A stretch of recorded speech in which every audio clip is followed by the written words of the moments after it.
Hello everyone and welcome back to my channel. If you've been following, you'll know that I live in Los Angeles, but I am spending this holiday season in Sweden with my family and friends as I'm originally from here. And today I want to share with you guys how Swedes feast around Christmas time, specifically the Julbord. Julbord literally means Christmas table, and it's basically like a big buffet with a mix of different cold dishes, fish dishes, and also a couple of hot entrees. And of course, a lot of cheeses, baked goods, and can't forget about dessert. We'd celebrate Christmas on Christmas Eve, and so we usually have the Julbord on Christmas Eve. It's the Christmas Eve dinner, but it's become a tradition in modern times to have Julbord all December long. In fact, a lot of companies, a lot of workplaces take their employees to a Julbord somewhere at a restaurant or at a hotel or at an inn. You can also book a table somewhere in advance for your friends or your family to enjoy a Julbord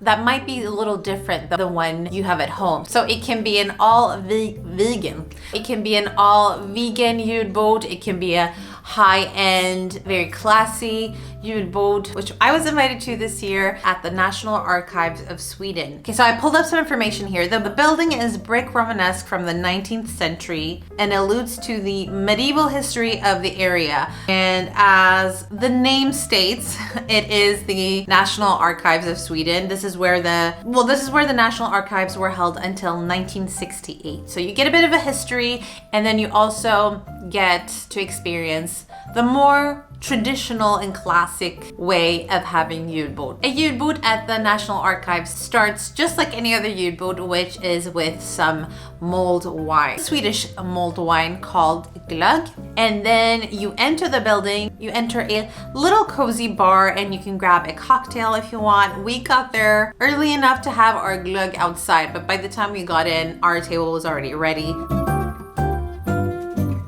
So what is on a Julbord? The first generally includes a variety of pickled herring and cured salmon. We also eat a lot of smoked fish, so we'll have smoked salmon, smoked trout, different kind of smoked fish dips, pâtés, then followed by hard-boiled eggs that are topped with a little bit of mayo, shrimp, or fish roe or caviar, chopped onion, dill. It's really like little pieces of appetizers, but you take a little bit of everything and you end up with a full plate of food, even though it's kind of like a starter.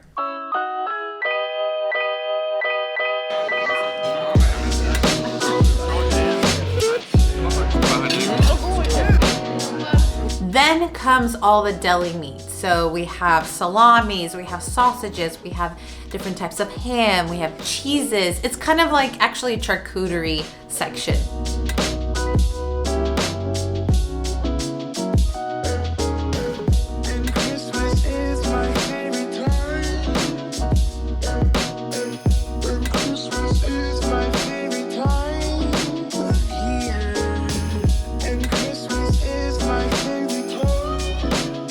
Vegetables on the Julbord, we don't have that many. It's not a very healthy Julbord. You'll find beet salads, steamed cabbages, cream of kale, and what else is there?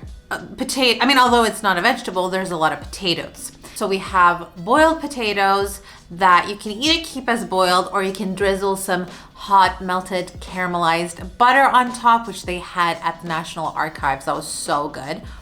And that we usually eat. We eat the potatoes with the herring, with the fishes, with all the seafood stuff.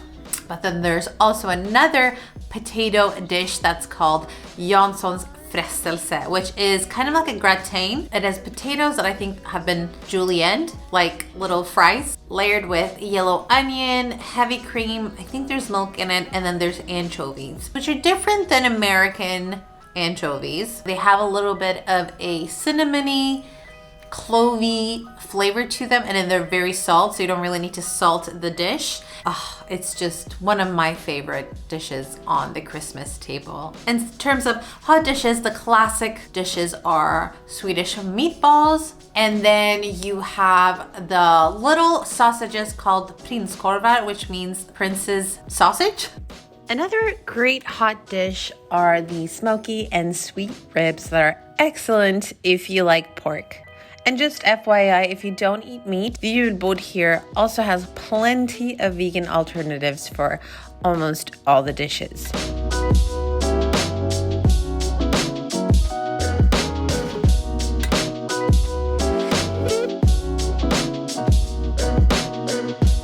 And now on to the dessert section. They had a completely separate room for just the sweets, and it was the most charming thing. And they had made it look like an old candy shop.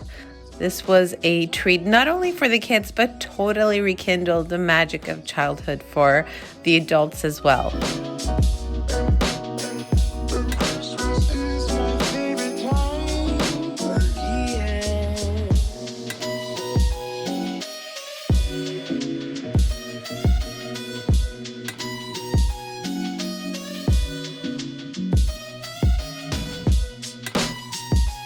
By the time I got to the dessert, I was so full, but I did grab a couple of things that I wanted to try.